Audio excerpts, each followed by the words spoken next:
The navy blue journal was tucked away in the kitchen drawer, hidden beneath the dish towels. Emily stumbled upon it by accident while searching for her car keys. It was just an ordinary Tuesday, April 5th, 2025, 7 in the morning. The sun was barely beginning to peek through the windows. Outside, the birds were singing their morning songs. Inside, the house smelled of freshly brewed coffee. Someone had been up early. Someone who wasn't her. Emily had spent the night at her mother's house, something she hadn't done in years. Her apartment in the Upper East Side was only a 20-minute drive, but she'd had a couple too many glasses of wine at a business dinner that night and decided to stay. In the guest room, the very same room that used to be her bedroom when she was a teenager. The walls were still cream-colored. The furniture was in the exact same place, but it didn't feel like her room anymore. It felt like a stranger's room, like the entire house for that matter. She had a meeting at 8 with Japanese investors, important, crucial, the kind of meeting that simply couldn't be cancelled. But she couldn't find her car keys. She'd left them in the kitchen. She was sure of it, last night next to her purse, but they weren't there. She opened drawers. 1, 2, 3. Silverware, napkins, kitchen towels. And underneath the towels, something she didn't expect. A journal. Navy blue, letter-sized, hardcover. The kind of journal you buy at an upscale stationery store, not at the supermarket, not at the corner deli. Emily pulled it out. It was heavy, full. The cover had rounded handwriting, perfect, impeccable. The kind of handwriting only someone with a lot of patience could produce. The kind of handwriting teachers use, classroom handwriting, teacher handwriting. It read, Eleanor Ainsworth's diary. So someone remembers who she was. Day 1, March 15th, 2025. By Maria Rodriguez. Emily felt a punch to the chest. Eleanor Ainsworth was her mother. Maria Rodriguez was her housekeeper. And this journal was something she had never authorized. If this story makes you feel something you've forgotten how to feel, stay until the end, because what you're about to discover will change you, and if you have a soul, you're going to cry. Emily Ainsworth Mendoza was 52 years old. She owned 12 boutique hotels across the United States. Her schedule was packed. 14-hour workdays, meetings, decisions, numbers, contracts. She didn't have time for much else. She visited her mother once a week, 20 minutes, sometimes less. She'd arrive, ask how she was doing, check that everything was in order, pay the bills, leave. Her mother didn't recognize her. She hadn't recognized her for 3 years. Eleanor Ainsworth was 81 years old and had stage 5 vascular dementia. 6 years since the diagnosis. The doctors had said she had 6 months left. That was 4 months ago. Emily preferred not to think about it. It was easier to work. It was easier to stay busy. It was easier not to face the reality that her mother was fading away, and that she had never had the courage to tell her what she needed to say. But that Tuesday, with the navy blue journal in her hands, something changed. Emily opened the first page. The handwriting was beautiful, each word written with care, as if every syllable mattered. Day 1, March 15th, 2025. Today, I started this journal. I don't know how long I have to write it. The doctor said 6 months, but it doesn't matter.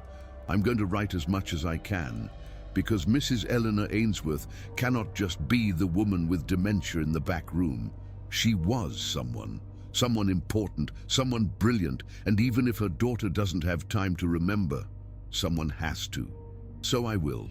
My name is Maria Rodriguez. I am 48 years old. I'm a housekeeper. But before that, I was an elementary school teacher for 20 years. I know how to organize information. I know how to teach. I know how to tell a story. And Eleanor Ainsworth's story deserves to be told. Today, I discovered that Mrs. Ainsworth was born on April 12, 1944, in Philadelphia. Daughter of a carpenter and a seamstress. Humble family. 3 siblings. She was the only one who was able to go to college. I know this because I found an old photo album in her closet. There were photos, and behind one photo, a note handwritten by her father, "Eleanor, you are our pride. Study, change the world." And she did. Emily closed the journal. Her hands were trembling. Her mother had never told her that, or maybe she had, and she never listened. She looked at the clock. 7:20, she had to leave, but she couldn't move. She opened the second page. Day 2, March 16th, 2025. Today, I found 3 books in the library, written by Eleanor Ainsworth. Pedagogy of Affection, 1989. Teaching with the Heart, 1994. The Silent Revolution of the Classroom, 2001. I didn't know Mrs. Ainsworth had written books. Emily doesn't know either. I know because yesterday I asked her if she knew these books, and she said no with indifference. I read the first chapter of Pedagogy of Affection. I cried. Eleanor Ainsworth wrote as if words were hugs. She talked about educating with love, about seeing each child as a complete world, about never giving up on anyone. In the book's dedication, it says, "To my daughter Emily, I hope one day you understand why I was so demanding. I loved you more than I ever knew how to show." Mom. Emily had never read that book. Emily dropped the journal on the kitchen table.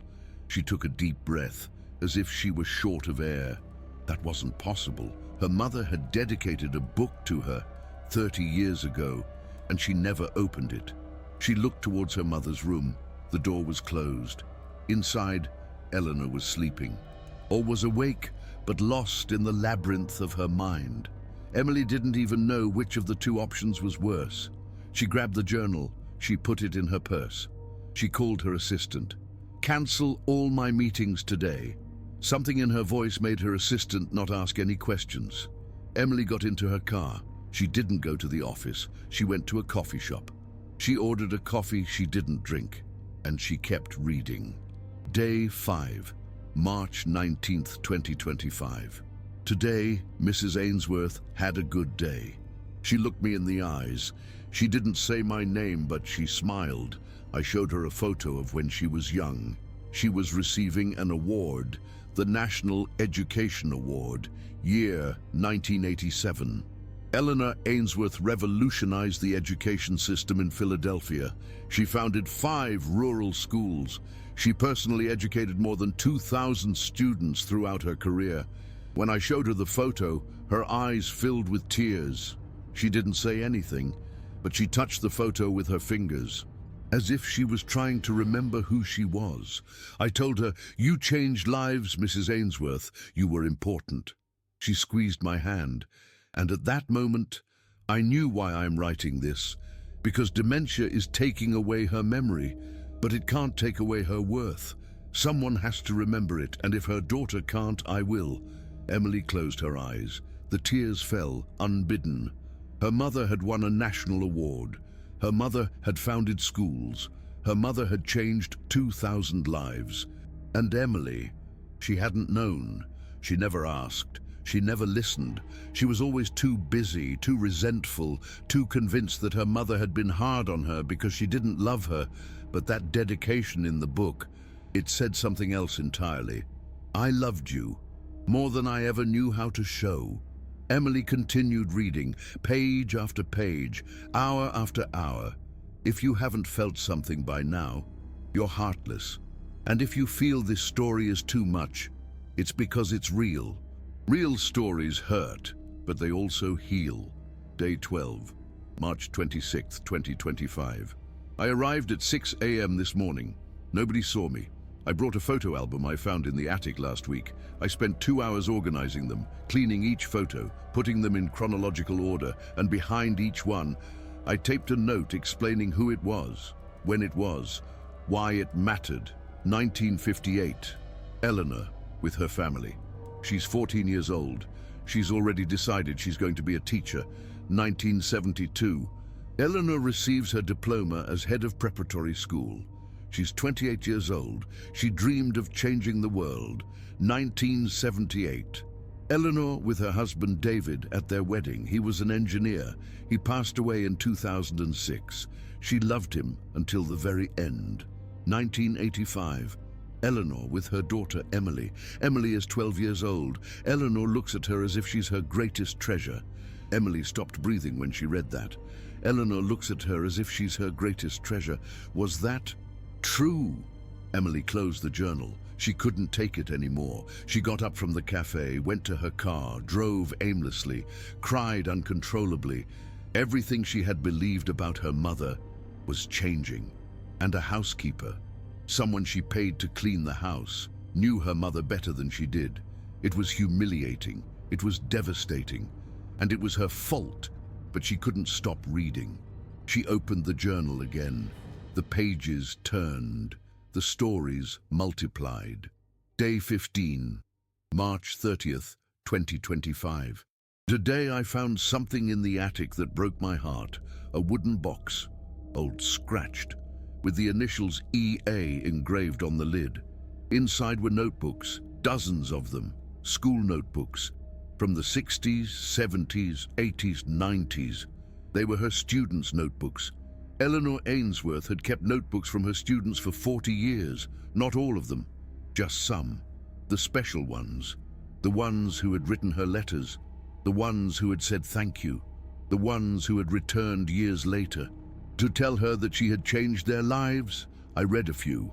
One said, "Mrs. Ainsworth, you were the only one who believed in me. My dad said I was stupid. You told me I was brilliant. Today I graduated as an engineer. Thank you. Michael Davies, 1975.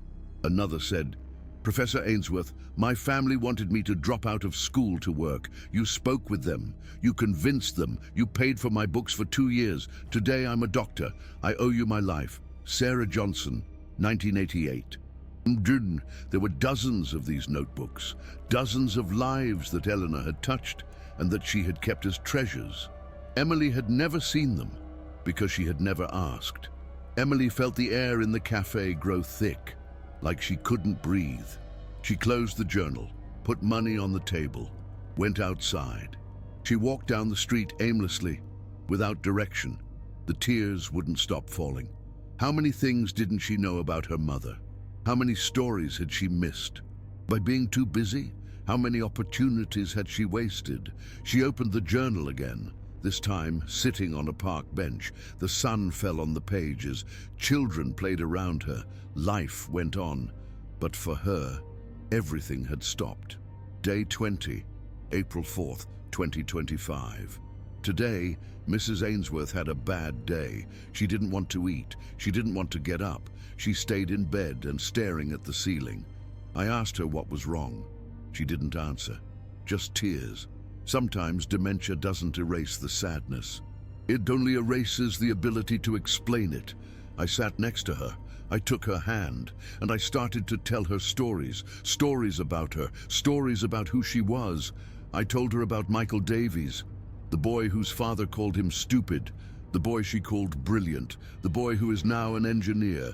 I told her about Sarah Johnson, the girl who almost dropped out of school, the girl whose books she paid for, the girl who now saves lives as a doctor. I told her about the 5 schools she founded, about the 2,000 students she educated, about the national award she won. Eleanor didn't say anything, but she stopped crying, and she squeezed my hand, as if to say, "Thank you for reminding me." Emily closed her eyes. The tears fell onto the journal, staining the pages. How many times had her mother cried alone? How many times had she needed someone to remind her who she was? And where had Emily been? In meetings, on business trips, building an empire that now felt empty. Day 25. April 9th, 2025. Today was a different day. Emily arrived earlier than usual, 9 a.m., not 10. I was surprised to see her. She brought flowers, yellow roses, Mrs. Ainsworth's favorites. How did she know? I wonder if Maria told her, or if she finally asked. She sat with her mother, half an hour, not 20 minutes, 30. She talked to her. She told her about her work, about a new hotel in Cancun, about the ocean view. Eleanor didn't respond. but her eyes followed Emily, as if she was listening. When Emily left, she looked at me, and there was something different in her eyes, shame and determination, as if she had decided something. Emily read that entry 3 times. That had been the day after she found the journal. Maria had noticed. Maria had seen the change, and she had documented it. Day 30, April 14th, 2025. Today, something extraordinary happened. Emily arrived at 8 a.m., an hour earlier than usual, and she brought something, a book, The Pedagogy of Affection, the book Eleanor wrote in 1989, the book Emily had never read. She asked me, "Can I read to my mother?" I told her yes. Of course, yes. Emily sat next to Eleanor. She opened the book, and she started to read. Her voice trembled, as if each word pained her. Chapter 1. Love as a Foundation. In my 30 years as an educator, I have learned that pedagogy without affection is architecture without a foundation. We can build the most impressive structures, but without love, everything collapses. Eleanor looked at Emily. Her eyes were moist. Emily continued reading, page after page. Her voice broke, but she didn't stop. When she finished the chapter, she closed the book and looked at her mother. "Forgive me, Mom. Forgive me for not reading this sooner. Forgive me for not seeing you." Eleanor didn't respond, but a tear fell down her cheek, and Emily wiped it away with her hand. That was the day that Emily started to return. Emily let the journal fall onto her lap. The sun had shifted, no longer bathing the pages in light. The shadows stretched longer now. How long had Emily been reading? She glanced at her phone. 47 missed calls, 89 messages, all from her office, her assistant, the Japanese investors. The meeting had been 4 hours ago, and she couldn't care less. For the first time in 20 years, something was more important than her job. Her mother, Eleanor Ainsworth, and the time she had left with her. Emily arrived at her mother's Upper East Side home at 3 in the afternoon, something she hadn't done in 5 years. She usually arrived at 10 in the morning, 20 minutes, routine, control. But today was not a normal day. She entered quietly. The house was still. It smelled clean, of freshly brewed coffee, of something she couldn't quite describe, but it felt like home. Emily walked towards the kitchen and stopped dead in her tracks. Maria Rodriguez was sitting at the kitchen table. The navy blue journal was open in front of her. In one hand, she held a pen. In the other, a cup of tea. She was writing, but what made Emily feel like the world had stopped wasn't just that. It was that next to Maria, sitting in another chair, was her mother, Eleanor Ainsworth, 81 years old, dementia, stage 5, the woman who didn't recognize anyone. She was looking at Maria, and she was smiling. Maria was speaking softly, as if she were telling her a secret. "Today, I learned something beautiful, Mrs. Ainsworth. In 1985, you saved a little girl from dropping out of school. Her name was Lily. Her family had no money. You paid for her books with your own salary for 3 years. Lily graduated. Today, she's a doctor. She wrote me a letter telling me all about it. She says you saved her life." Eleanor didn't respond, but her eyes were glistening. Maria wrote something in the journal, and then took Eleanor's hand. "You were important, Mrs. Ainsworth, and I'm going to make sure someone remembers." Emily felt something inside her break. She took a step back. Without making a sound, she left the house, got into her car, and cried like she hadn't cried since she was a little girl, because she had just witnessed something she had never seen in her life: unconditional love. Maria wasn't writing that journal because she was being paid. She wasn't doing it because she had to. She was doing it because she believed Eleanor Ainsworth deserved to be remembered.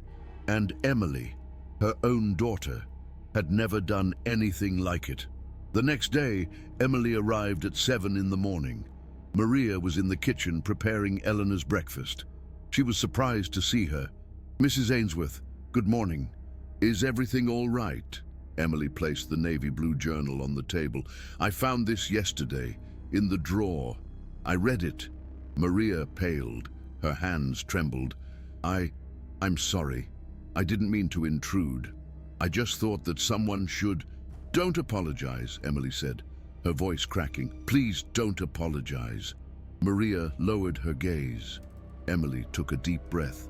"I want you to keep writing. I want to read everything. And I want to help you." Maria looked up. Startled, Emily sat down, placed her hands on the table. "My mother and I never had a good relationship. I always thought she didn't love me, that she only cared about her students, her schools, her work. I thought I was never enough for her." She paused. "But you're showing me who she was, and you're showing me that I was wrong." Maria didn't say anything. She just listened. Emily continued. "I want to get to know my mother before it's too late, and you're the only one who can help me." Maria nodded. Tears streamed down her face. "I will, Mrs. Ainsworth, I promise you. I will." And she did. Over the next few days, Emily changed her life. She cancelled meetings, delegated responsibilities, hired a co-CEO for her hotel chain, something she had never considered. And she started arriving at her mother's house every day. Not 20 minutes, 3 hours, sometimes more. She read the journal, talked to Maria, learned about the woman she never knew, and slowly something in her began to heal. Day 34, April 18th, 2025. Today was Mrs. Ainsworth's birthday, 81 years old. Emily arrived early. She brought flowers, a cake, candles. We sang happy birthday. Eleanor didn't sing, but she moved her lips, as if her body remembered something her mind no longer could. Emily showed her photos, read her letters from former students, told her stories I had written in the journal, and for the first time in 3 years, Emily took her mother's hand and didn't let go. At the end of the day, Emily asked me if she could read the book her mother had dedicated to her. I told her yes, that I had it stored away. She read it that night at her house, alone. The next day, when she arrived, her eyes were red. She told me, "Now I understand," and that was it. Some people are going to pause here, because it's too much, because it hurts too much, because they're remembering someone they lost. If you're one of those people, breathe. This story has an ending, and it's worth getting there. Day 57, May 11th, 2025. Something changed today. Emily arrived at 6 in the morning, before me. When I arrived, she was sitting next to Eleanor, reading to her aloud. She was reading Pedagogy of Affection, the book her mother wrote 30 years ago. Eleanor didn't say anything, but her eyes were open, and they were watching Emily. "I read for 2 hours, Emily told me. "I don't know if she understands, but it doesn't matter. I'm going to read her all of her books." And she did, day after day. Emily arrived early, read, talked, shared. She was no longer the busy CEO who visited for 20 minutes. She was the daughter who was finally present. And Eleanor, even though she couldn't say it, felt it. Day 65. May 19th, 2025. Today, Emily asked me a question I didn't expect. We were in the kitchen. Eleanor was sleeping. It was early, 6:30 in the morning. Emily had arrived before me, something she was doing more and more often. She asked me, "Why are you doing this, Maria? No one asked you to write this journal. No one pays you extra. Why?" I sat down, took a deep breath, and told her something I had never told anyone. My mother's name was Helen Rodriguez. She died 15 years ago, from Alzheimer's. She spent 5 years not recognizing us, my brothers, me, anyone. She died in a nursing home, in room 12, alone, because we were all too busy to visit her as much as we should. And when she died, I realized something horrible. No one knew who Helen Rodriguez had been. To the nurses, she was just the woman with Alzheimer's in room 12.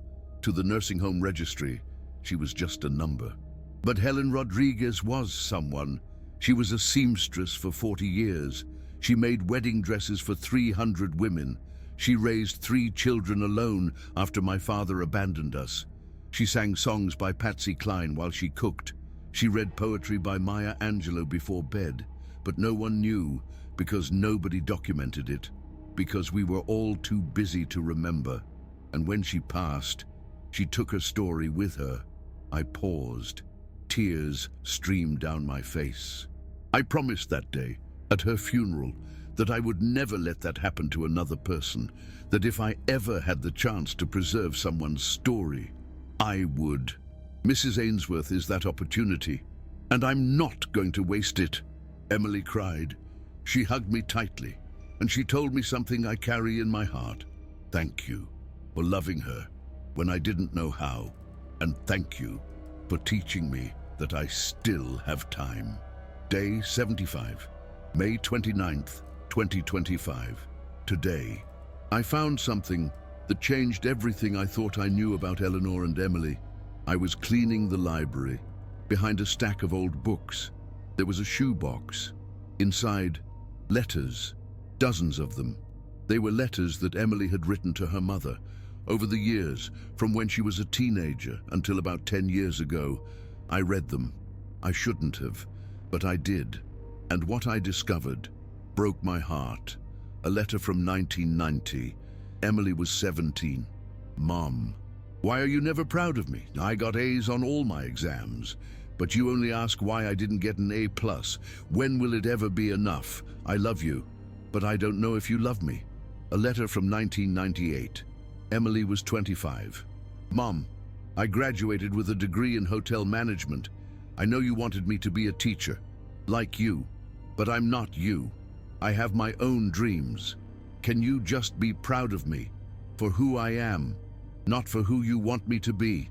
A letter from 2010. Emily was 37. Mom, I opened my 3rd hotel. It's a success. I have 200 employees. I make more money than I ever dreamed of. But when I tell you, all you say is, money isn't everything. You're right. But could you, just once, tell me you're proud? A letter from 2015. Emily was 42. Mom, I don't even know how to talk to you anymore. Every time I come, there's just silence. Not the silence of dementia. The silence that's always been between us. And now, it's too late to fix it. I love you, but I don't know if you ever knew. Eleanor had kept every letter, every single one, and in a different box, I found something else. Answers that Eleanor never sent.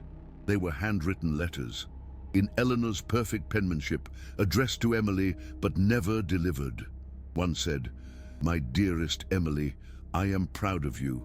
I always have been, but I don't know how to tell you. My own mother was hard on me, and I learned to be hard on you.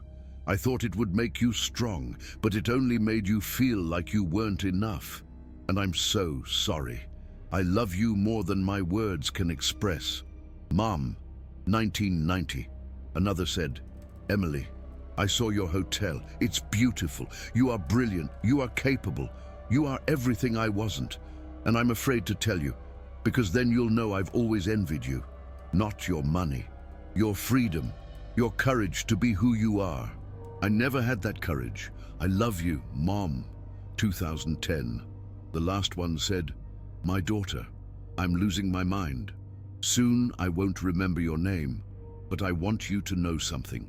Before it's too late, you were my greatest treasure and my greatest failure, and because I loved you with all my heart, but I never knew how to show it. Forgive me." Mom, 2019. I cried for an hour reading those letters. Eleanor loved Emily. She always did. But they both spoke different languages, and neither one knew how to translate. And now, with the dementia, there was no time, or perhaps there still was. If I could do what they couldn't, build a bridge, with words, with this journal, so that Emily would know that she was always loved, and that she was never, ever insufficient. Emily read that entry aloud, sitting in the library, in the same place where Maria had found the letters. Her voice broke several times, but she kept reading. When she finished, she searched for the boxes. She found them exactly where Maria had described. She read every letter, every unsent reply, every "I love you" that was never spoken. And she understood. Her mother wasn't perfect, but she had loved her in her own way, with her limitations, with her own pain. And she, Emily, had also been imperfect.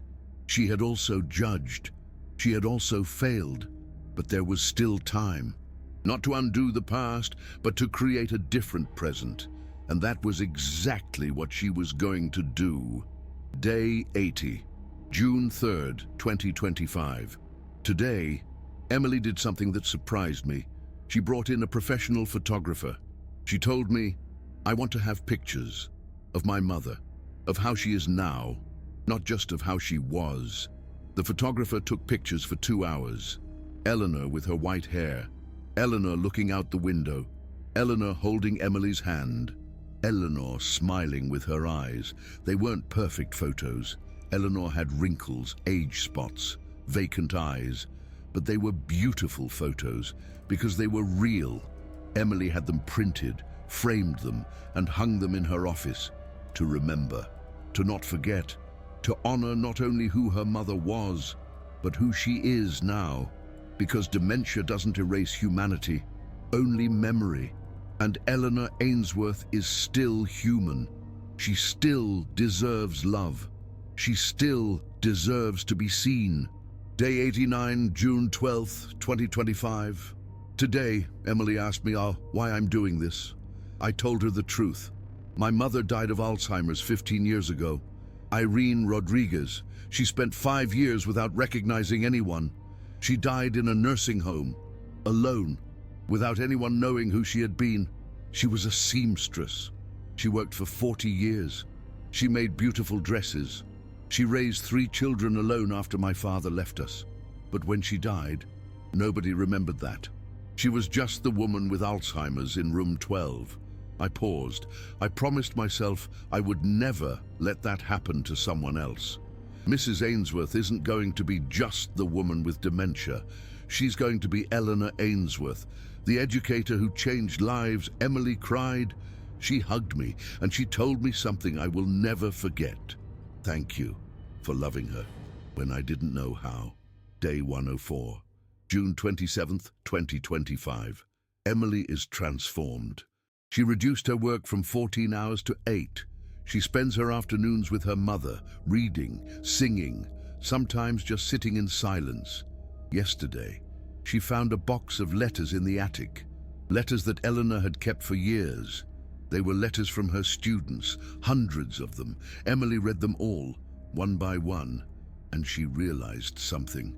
Her mother had touched more lives than she ever would with all her hotels. She told me, "I've spent my life building things, buildings, businesses, but my mother built people, and that's worth more." She was right. Day 127, July 20th, 2025.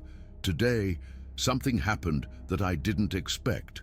Emily was sitting with Eleanor, reading to her as always, when suddenly, Eleanor spoke. She said, "Emily," just that, one word, her name. Emily stopped reading. She froze. Eleanor looked at her, directly into her eyes, and for 3 seconds, she was there, present, recognizing her. Then she drifted off again. But those 3 seconds were enough.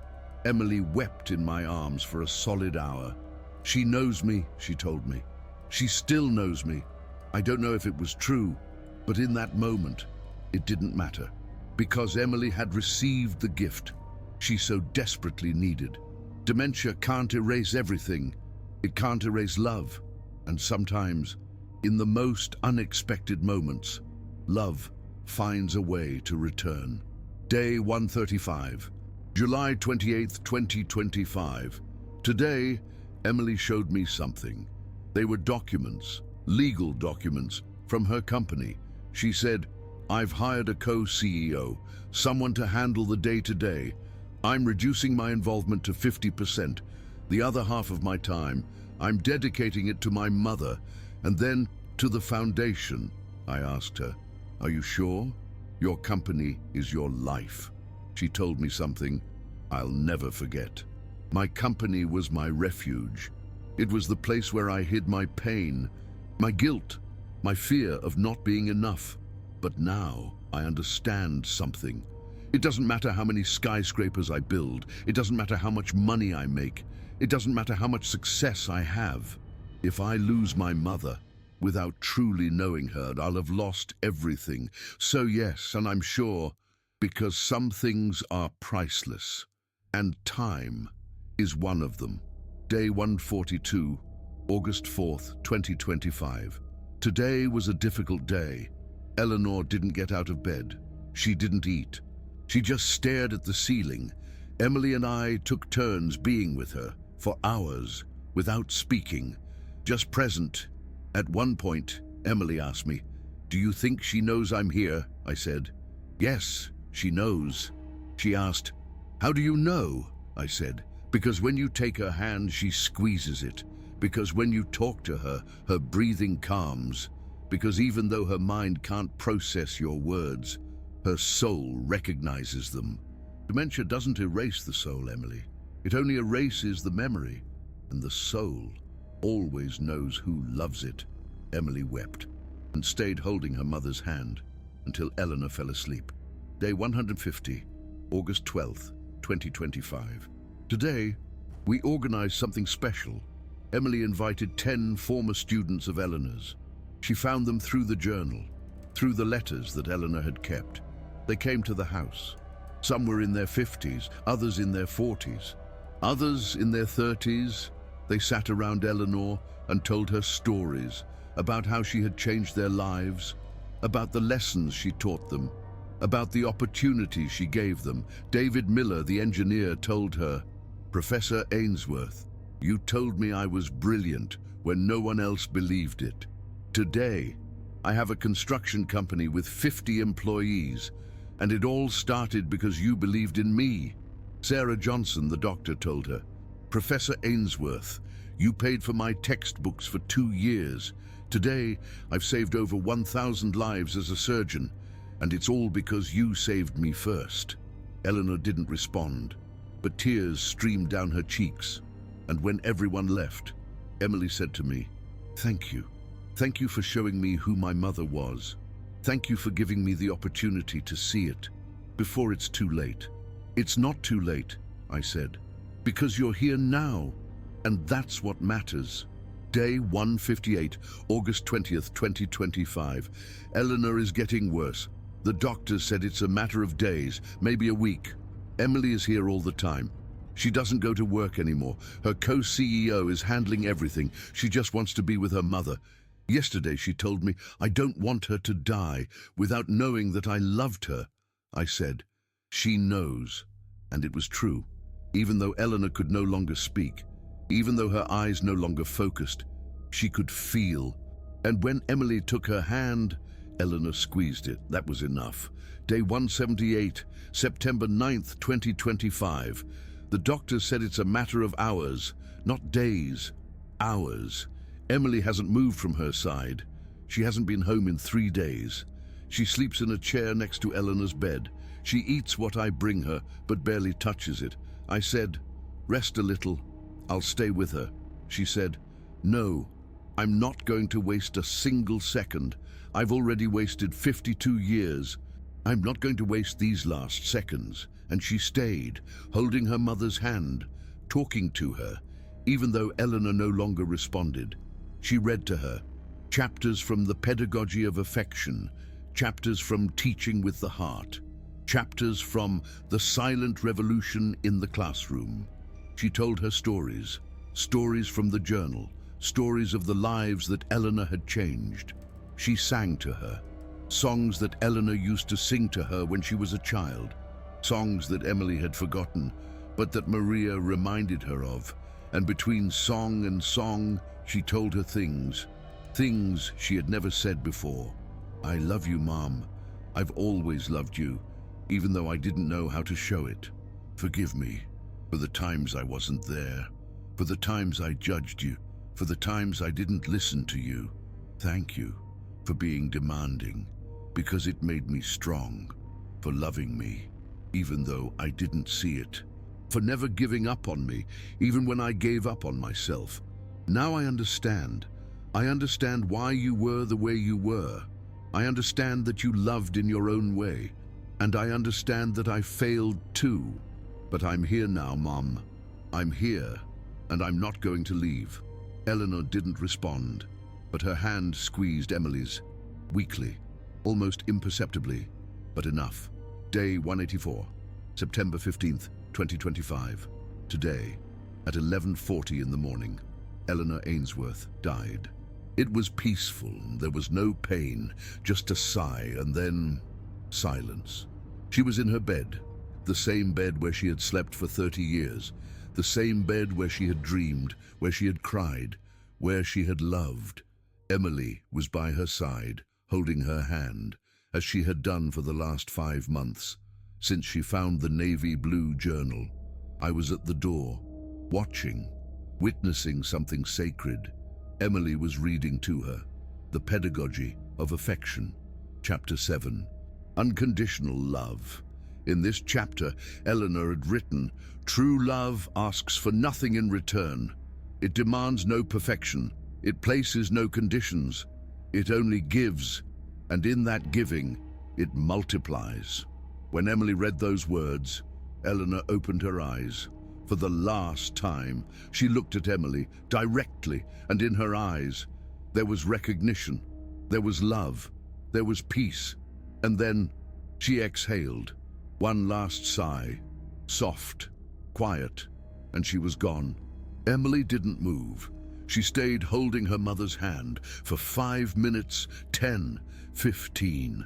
When she finally released her hand, she closed the book, placed it on Eleanor's chest, and wept. "Don't cry, Mom," she said through tears. "Now I know who you were, and I'll never forget you. Never. Thank you for waiting for me. Thank you for giving me time. Thank you for loving me, even though I was slow to understand it. Rest, Mom. Rest. You don't have to fight anymore. You don't have to remember anymore, because I'm going to remember for you." I approached, embraced Emily, and we wept together. For Eleanor, for Teresa, for all the mothers who leave, and for all the daughters who arrive late. But we also wept with gratitude, because despite everything, there was time, there was reconciliation, there was love, and that, in the end, is all that matters. Eleanor Ainsworth's funeral was 3 days later, on September 18th, 2025, at the Riverside Memorial Chapel, the same place where her husband Richard had been memorialized 19 years prior. Emily expected maybe 20 people to show up, perhaps 30 family, a few friends. 300 arrived, former students, teachers, principals from the schools Eleanor had established, parents of children Eleanor had helped decades ago. They came from Philadelphia, from Boston, from across the entire East Coast. One by one, they approached the casket, they laid flowers, they wept, and one by one, they approached Emily and shared their stories. "Your mother taught me to read. I was 10 years old, and no one thought I could learn. She didn't give up on me. She taught me for an entire year. Now, I'm a lawyer. Your mother paid for my brother's surgery. We didn't have any money.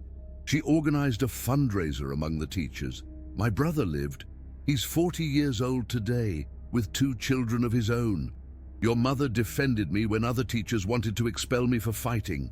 She said, 'This child doesn't need punishment, he needs understanding.' She gave me a chance. Today, I'm a therapist, and I help kids just like me." Emily listened, she cried, and she began to understand. Her mother hadn't just been her mother. She had been a mother to hundreds, a beacon of light in so many people's darkness, a source of hope when there was none to be found. And she, Emily, had never known, because she never bothered to ask. But now, she did know, and that changed everything. At the end of the funeral, Emily asked to speak. She stood before the 300 people, the navy blue journal clutched in her hands. and she spoke. My mother, Eleanor Ainsworth, was many things. An educator, a writer, a founder of schools, a recipient of the National Education Award. But I knew none of this.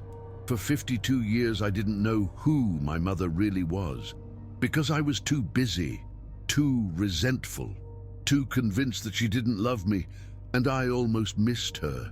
I almost let her go without really knowing her, without thanking her, without telling her, I love you. But someone saved me, someone you don't know, but someone you should. Emily gestured toward Maria, who was standing in the last row, trying to avoid being noticed. Maria Rodriguez, my housekeeper, my angel, my salvation. She wrote this journal, 340 pages, 184 days, documenting my mother's life, preserving her identity, making sure someone would remember, and in the process, she gave me the greatest gift anyone has ever given me. She gave me my mother back, before it was too late. Emily paused. Tears streamed down her face.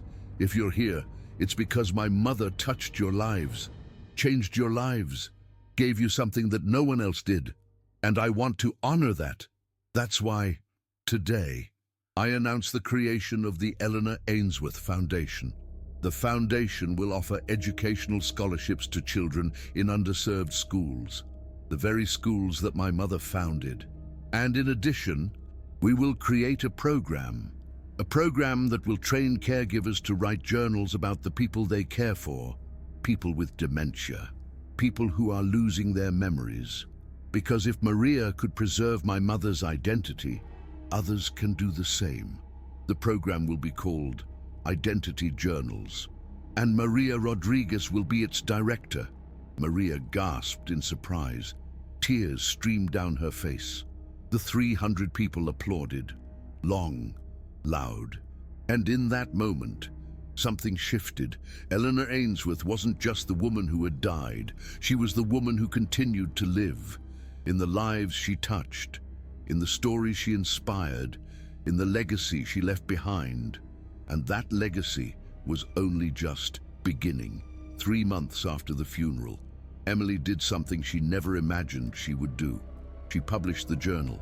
She turned it into a book, 340 pages, every entry written by Maria, every word preserved, unedited, unchanged, exactly as Maria wrote it. The book was called Who Eleanor Ainsworth Was. On the cover was a photograph of Eleanor, not a young photo, not a photo from when she won the national award, not a perfect photo, a photo of Eleanor at 81 years old, with dementia, with white hair, with lost eyes, but smiling, because Emily wanted the world to see her mother as she really was, not just as she was, but as she is, human, imperfect, real. On the back cover, Emily wrote a dedication. For Maria Rodriguez, the woman who taught me that to love isn't about remembering who someone was. It's about making sure someone remembers. And for all the caregivers who care in silence, who love without expecting anything in return, who preserve identities when the world forgets, you are heroes, and you deserve to be seen. The book was published in January of 2026. Emily didn't know what to expect. She wasn't a writer. She wasn't famous. She had no publishing connections. She just had a story and the hope that it would matter. The first month, it sold 5,000 copies. The second month, 15,000. By the third month, it was a national bestseller. By the 6th month, it had sold 50,000 copies. The reviews were overwhelming. This book made me cry for 2 hours, but it also made me call my mother, who I haven't spoken to in months. Thank you. I work as a caregiver, and after reading this book, I started writing a journal for the woman I care for.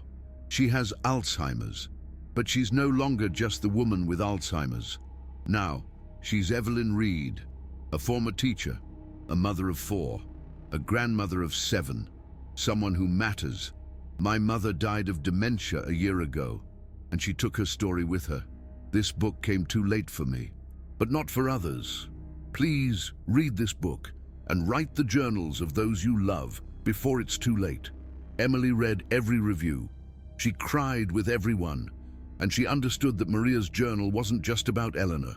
It was about all the Eleanors in the world, all those who are disappearing, all those who deserve to be remembered, and about all the Marias, the ones who care in silence, the ones who love without being seen, the ones who preserve when no one asks them to. With the money from the book, Emily established the Eleanor Ainsworth Foundation. The foundation had two programs.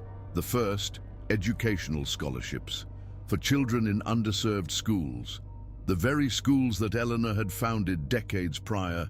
The second, identity journals, the program that trained caregivers to write journals for people with dementia. Emily and Maria designed the program together over months. With care, with love, the program lasted 4 weeks. Caregivers learned how to research, how to ask questions, how to find photos, letters, documents, how to write in a way that preserved not only facts, but essence. And at the end of the 4 weeks, each caregiver left with a mission: to preserve a life, to tell a story, to ensure that someone doesn't disappear without someone remembering. Today, 7 years later, in 2032, the Identity Diaries program has written over 3,000 journals, 3,000 individuals with dementia whose lives were preserved, 3,000 families who now have something more than just pain. They have stories, they have legacies, they have proof that their loved ones mattered. The diaries are all on the Foundation's website. Anyone can read them, completely free. There's a diary of Albert Ramirez, a carpenter for 50 years. He crafted over 2,000 pieces of furniture, each one with his signature hidden somewhere within.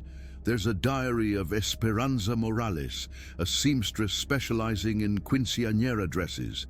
She made 400 gowns, each one unique, each one with its own story.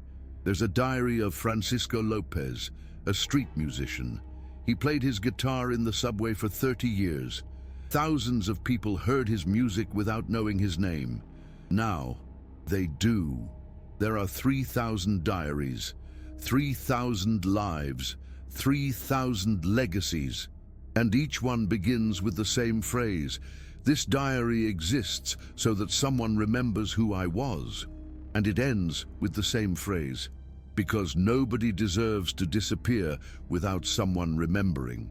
Eleanor Ainsworth is no longer with us, but her story remains in the book that continues to sell, in the scholarships that are still being awarded, in the 3,000 diaries that continue to be written, and above all, in the lives that continue to be changed. Because someone took the time to write, and someone else took the time to read, and that, in the end, is the only thing that matters. If this story touched something deep inside of you, it's because you needed to be touched. Sometimes we have to break in order to heal. And if you're crying, you're not alone. We've all lost someone, or are about to. The question is, what are you going to do with the time you have left?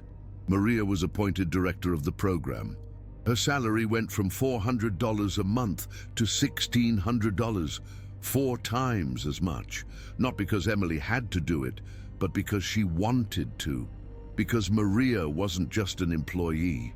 She was the person who had given her mother back to her, and in the process, had given Emily back her own humanity. Emily changed as well. She reduced her involvement in the hotel chain to 50%. Her co-CEO handled the day-to-day. She dedicated the other 50% to the foundation. She traveled all over the country, talking to families, training caregivers, sharing her mother's story. And in every speech, she said the same thing: don't wait until it's too late. Don't wait for someone else to teach you to love those in front of you, because time runs out, and when it does, all that's left are the stories. Make sure the stories of those you love are told. Today, 7 years later, the Identity Diaries program has written over 3,000 journals. 3,000 individuals with dementia whose lives were preserved, 3,000 families who now have something more than blurry memories. And it all started with a navy blue journal hidden in a drawer, written by a woman no one noticed. Because sometimes heroes don't wear capes, they wear yellow gloves, and they write in silence, and they save lives without anyone realizing it, until someone does realize it. And when that happens, everything changes. Emily Ainsworth is now 59 years old. She continues to run the Eleanor Ainsworth Foundation, but she's no longer the woman she was 7 years ago. She no longer works 14 hours a day. She works 6. The other 8 are dedicated to living, to being present, to not being late. Again, her hotel chain continues to be successful, but now it has a purpose beyond profits. 30% of the profits go directly to the foundation, and in every hotel, there's a plaque. In memory of Eleanor Ainsworth, educator, mother, a woman who changed lives without expecting anything in return. Emily got married 3 years ago to a man she met at a foundation event, a widower with 2 children. He also lost someone to dementia. He also arrived late. He also learned they don't have children together, but they have something better. They have time. They have presence. They have second chances.